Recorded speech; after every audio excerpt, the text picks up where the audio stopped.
Saya akan bacakan Yakobus pasal yang kelima,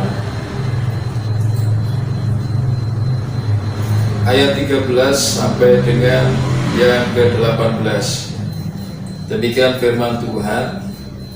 Kalau ada seorang di antara kamu yang menderita, baiklah ia berdoa.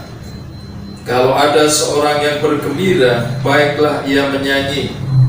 Kalau ada seorang di antara kamu yang sakit, baiklah ia memanggil para penatua jemaat, supaya mereka mendoakan dia, serta mengolesnya dengan minyak dalam nama Tuhan. Dan doa yang lahir dari iman akan menyelamatkan orang sakit itu, dan Tuhan akan membangunkan dia. Dan jika ia telah berbuat dosa, maka dosanya itu akan diampuni. Karena itu hendaklah kamu saling mengaku dosamu dan saling mendoakan supaya kamu sembuh. Doa orang yang benar, bila dengan yakin didoakan, sangat besar kuasanya.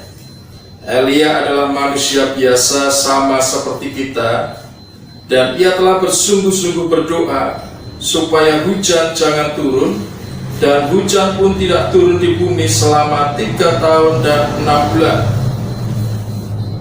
Lalu ia berdoa pula, dan langit menurunkan hujan, dan bumi pun mengeluarkan buahnya. Puji nama Tuhan.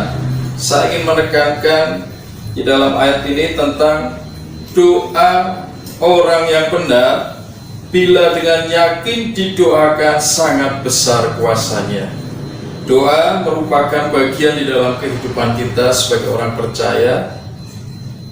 Bahkan doa adalah sebenarnya diartikan sebagai nafas hidup kita. Jadi artinya doa itu digambarkan sebagai nafas hidup orang percaya. Dan di dalam doa itu sebenarnya firman Tuhan memberikan kepada kita pengertian bahwa di dalam doa itu ada kuasa yang besar di dalamnya. Ada kuasa yang besar di dalamnya.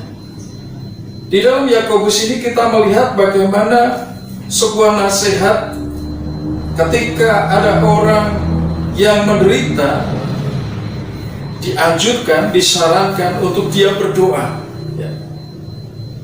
Ketika ada orang yang menderita, baiklah ia berdoa. Demikian firman Tuhan mengatakan. Dalam dunia ini, kehidupan kita ini, kita melihat bahwa manusia itu adalah tempatnya penderitaan, keluh kesah, beban berat, sakit penyakit, semuanya itu mendatangkan penderitaan. Namun sebagai orang percaya, sekalipun kita mengalami hal yang sama, sakit, beban berat, penderitaan, firman Tuhan mendorong kepada kita untuk berdoa, bukan berkeluh kesah, bukan bersungguh-sungguh. Seringkali sebagai manusia ketika kita merasakan berat dalam hidup kita, kita akan mulai mengeluh. Ketika itu terjadi dalam hidup kita, itu tidak menyelesaikan masalah, tetapi akan membuat kita semakin merasa berat. Tetapi ketika kita lihat firman Tuhan, memang masalah itu harus terjadi dalam hidup kita. Memang persoalan itu harus terjadi dalam hidup kita. Kenapa? Karena kita masih manusia yang hidup di dalam dunia. Namun sebagai orang percaya, ketika masalah datang, ketika penderitaan itu terjadi, firman Tuhan mendorong kepada kita, baiklah ia berdoa. Kenapa firman Tuhan mendorong kepada kita untuk kita berdoa? Ketika orang itu berdoa dengan sungguh-sungguh, ada kuasa di dalamnya. Di sini diberikan sebuah contoh tokoh Alkitab bernama Elia. Dikatakan di sini di dalam ayat 17, Elia adalah manusia biasa sama seperti kita, dan ia telah bersungguh-sungguh berdoa supaya hujan jangan turun, dan hujan pun tidak turun di bumi selama 3 tahun dan 6 bulan. Lalu ia berdoa pula, dan langit menurunkan hujan, dan bumi pun mengeluarkan buahnya. Yang diberikan gambaran kepada kita semuanya sebuah contoh yang ditunjukkan kepada kita adalah seseorang bernama Elia. Dia adalah seorang tokoh di dalam perjanjian lama. Dia adalah hamba Tuhan.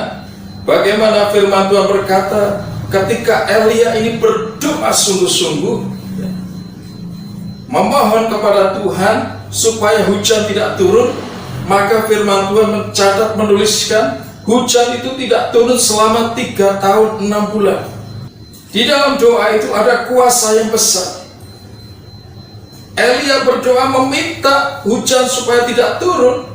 Itu sebenarnya bukan kepentingannya, itu bukan kebutuhannya, tetapi nyatanya Tuhan menjawab doanya. Alasannya kenapa? Karena dia sungguh-sungguh berdoa. Kita punya kesempatan yang sama untuk berdoa dengan sungguh-sungguh di hadapan Tuhan. Kita punya kesempatan yang sama untuk meminta apapun. Artinya Tuhan tidak membatasi apa-apa. Terserah apa yang ingin kita doakan. Tuhan sanggup melakukan semuanya. Namun satu hal yang menjadi dasar dari doa yang mendatangkan kuasa Allah dalam hidup kita, dituliskan di sini bahwa doa orang yang benar bila dengan yakin didoakan sangat besar kuasanya. Yang pertama adalah dalam kehidupan seseorang itu harus ada yang namanya kebenaran. Hidup benar, ya. Perkataannya benar, tingkah lakunya benar, ya. Jadi ternyata ada syaratnya. Hidup sebagai orang percaya yang sudah ditebus, diselamatkan oleh Tuhan Yesus. Firman Tuhan mendorong, mengajak kepada kita untuk hidup sebagai orang yang benar. Perkataan yang benar itu menunjukkan bahwa seseorang itu jujur. Perkataan yang benar itu menunjukkan bahwa seseorang itu menghargai berkat Tuhan.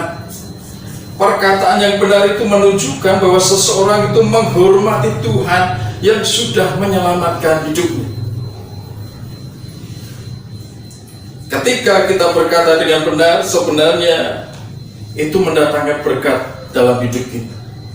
Tetapi ketika kita dalam perkataan saja sudah tidak benar, ya, artinya perkataan itu muncul dari hati. Perkataan itu terjadi karena kita mengolah pikiran kita, dan ketika itu tidak benar, ya, maka sebenarnya hidup kita pun tidak benar. Orang yang benar memiliki kesempatan untuk doanya dijawab oleh Tuhan. Dan doa orang yang benar juga punya potensi mendatangkan kuasa yang besar yang datangnya dari Tuhan. Sama seperti Elia berdoa, Tuhan jangan turun hujan, dan hujan tidak turun. Elia berdoa lagi, Tuhan turunkan hujan, dan hujan itu turun. Apa yang membuat Tuhan menjawab doa dari Elia? Tidak lain tidak bukan bahwa Elia itu hidupnya benar di hadapan Tuhan. Tadi perkataan yang benar. Yang kedua adalah tindakan, tingkah laku yang benar. Tingkah laku yang benar menunjukkan bahwa kita ini sudah masuk di dalam kehidupan yang baru di dalam Tuhan. Artinya Tuhan itu ada bertahta dalam hidup kita. Kita menghargai, kita takut akan Tuhan, dan pastinya kita akan melakukan perbuatan yang benar. Perbuatan yang tidak benar itu banyak contohnya, ya kan begitu. Perbuatan yang tidak benar itu penuh dengan kejahatan, penuh dengan tipu muslihat, penuh dengan hal-hal yang kotor, ya. Karena apa? Namanya saja sudah tidak benar. Sesuatu yang tidak benar itu menyakiti orang lain. Sesuatu yang tidak benar itu melukai orang lain. Kalau kita melakukan tingkah laku yang tidak benar, artinya kita belum bertobat, kita belum masuk di dalam kehidupan yang baru di dalam Tuhan. Saya ingin berkata, jangan harap doanya dijawab Tuhan. Karena kita lihat bahwa firman Tuhan mencatat dengan jelas doa orang yang benar, bukan doa orang yang tidak benar. Bukan doa orang yang tidak bertobat, Tetapi sekali lagi firman Tuhan berkata, doa orang yang benar. Oleh karena itu saya mendorong, memotivasi, mengajak kita semuanya, ayo kita hidup benar di hadapan Tuhan, hidup benar di hadapan sesama kita manusia, ya. Perkataan kita benar bisa dipercaya, hidup kita benar dan memberkati banyak orang.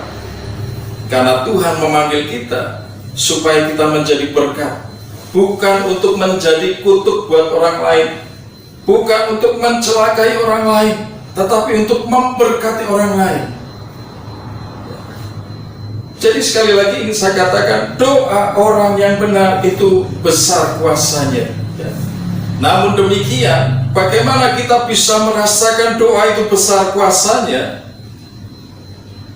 Jawabannya adalah ketika kita berdoa. Kalau berdoa sendiri kita tidak melakukannya, ya sama saja bohong. Kita melihat orang lain, oh orang itu diberkati, orang itu mengalami kuasa Tuhan, orang itu mengalami mujizat Tuhan. Kenapa dia bisa begitu? Oh, karena dia berdoa. Selama kita hanya menjadi penonton dan kita sendiri tidak pernah berdoa, ya hidup kita tidak akan mengalami yang namanya pertolongan Tuhan. Jauh dari yang namanya mujizat. Oleh karena firman Tuhan berkata, doa, ayo berdoa. Supaya apa? Supaya kita itu dekat dengan Tuhan, ya. Dekat dengan pertolongan Tuhan, dekat dengan mujizat Tuhan. Artinya kita mengalami semuanya itu karena kita sendiri mau berdoa. Coba ketika kita lihat Elia, dia orang yang benar di hadapan Tuhan, dia melayani Tuhan, hidup benar di hadapan Tuhan. Tapi kalau Elia tidak berdoa, minta hujan itu tidak turun, apakah hujan tidak turun?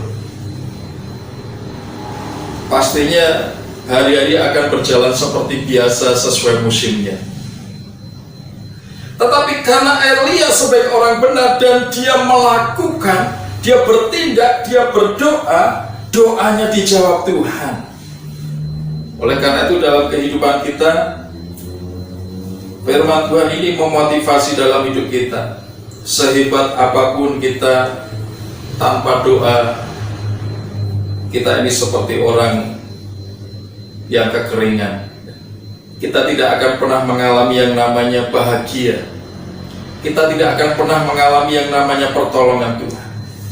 Tetapi ketika kita berdoa, mau bekerja berdoa, mau belajar berdoa, bangun tidur berdoa, mau tidur berdoa, ya. Apapun yang akan kita lakukan, kita mendasarinya dengan doa. Saya yakin dan percaya bahwa kita akan diberikan kemudahan di dalam segala urusan kita. Kita akan diberkati di dalam segala hal yang kita kerjakan. Bahkan firman Tuhan berkata, apapun yang engkau akan kerjakan akan dibuat Allah berhasil. Jadi ini menggambarkan betapa pentingnya doa itu dalam hidup kita. Kalau kita tidak berdoa itu bagaikan orang tidak bernafas. Artinya kita mati. Secara fisik mungkin kita hidup, tetapi tidak ada pertobatan, tidak pernah berdoa. Orang yang berdoa kalau dia tidak benar juga tidak bisa berdoa. Misalnya seseorang habis mencuri, suruh berdoa, bisa tidak? Tidak bisa. Hatinya ini menuduh, wah kamu itu habis mencuri, kamu itu orang berdosa, kamu itu orang yang jauh dari Tuhan, tidak bertobat dan lain sebagainya. Hatinya itu menuduh dirinya sendiri. Kenapa? Karena perbuatan jahat. Dan kalau itu terjadi, tidak mungkin dia bisa berdoa. Jadi doa itu harus didasari dengan pertobatan dan hidup benar di hadapan Tuhan. Ketika kita bertobat, tidak melakukan kejahatan, tidak mencuri, tidak berbohong, tidak merampok dan lain sebagainya, tidak menipu, tidak berkata dusta, kita perkataan kita benar, hidup kita benar, kita mau berdoa kapan saja enak, mau bertemu Tuhan kapanpun rasanya nyaman. Kenapa? Tidak ada beban. Tidak ada sesuatu yang menuduh hati kita. Tetapi kalau ada yang menuduh hidup kita, ayo kita introspeksi. Mari kita bertobat. Saya rindu firman Tuhan ini membekali hidup kita. Doa, ya. Dalam segala hal berdoa, ya. Doa itu tidak harus duduk bersila, duduk di sebuah tempat, memperlihatkan diri kepada orang lain. Doa itu tidak harus tutup mata, tetapi doa itu betul-betul adalah sebagai gaya hidup kita. Kita selalu berdoa setiap saat bisa. Doa itu tidak perlu panjang lebar, tetapi doa adalah merupakan komunikasi kita dengan Tuhan. Kita hanya berkata sederhana saja, Tuhan, saya mau bekerja, sertai. Itu sudah merupakan doa. Kita mau makan, misalnya kita membeli sesuatu, kita mau makan, kita berdoa, Tuhan berkati makanan ini. Itu sudah berdoa. Tapi memang ada waktu-waktu tertentu kita harus berdoa dengan sungguh-sungguh, bersaat teduh, duduk di bawah kaki Tuhan. Firman Tuhan mendorong kepada kita semuanya, kalau ingin mengalami kuasa yang besar yang datangnya dari Tuhan, yang mengubah hidup kita, kalau ingin mengalami yang namanya mujizat terjadi dalam hidup kita, firman Tuhan berkata, berdoalah sebagai orang yang benar di hadapan Tuhan. Amin. Doa orang yang benar bila dengan yakin didoakan, sangat besar kuasanya. Semoga firman Tuhan ini memotivasi kita semuanya untuk kita menjadi orang-orang yang suka berdoa, mempermuliakan nama Tuhan. Amin. Ku menyembah dalam kudus hadirat-Mu, hampiri tata kasih karunia-Mu Bapa.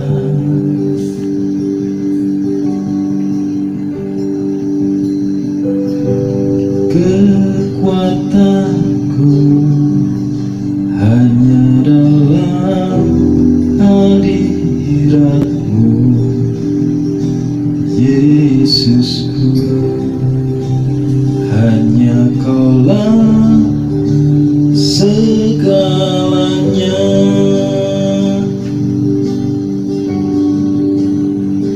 Ku yakin Kau hadir di sini. Ku rasakan kuasa yang tak terbatas. Ku yakin Kau nyata di sini. Kemenangan